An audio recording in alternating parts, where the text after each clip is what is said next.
My child is 1 in 8 billion people. You heard that right. My child is the only one with her rare disease. And since it's Rare Disease Awareness Month and her birthday, I figured it would be a good time to share her story. Karina has 2q35 deletion syndrome and acrocapital-femoral dysplasia. Specific deletion that she has within 2q35 has not been found in any other person in medical history. We've contacted 2 or 3 of the rare databases for rare genetic disorders and diseases, and not one of them have ever seen this before. If you have a baby, will it have your conditions? Mm-hmm. There's a good chance. So she has a deletion on one side, put your other hand up, and a mutation on the other.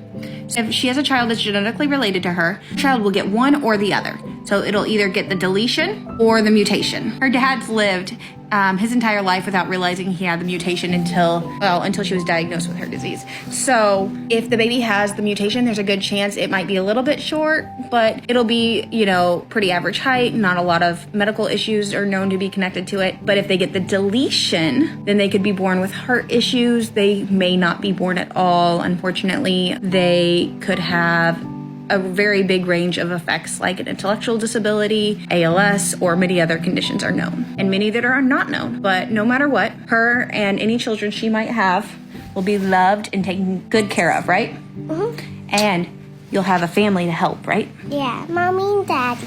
Yeah. Carmen and Kate. Yep, all of us will help you. So then she was born at 16 inches long. It was slightly below that. It was 15 and something, but they rounded up to 16. But her weight was good. She was 7 pounds, 4 ounces. Her height alone did qualify her as small for gestational age, though.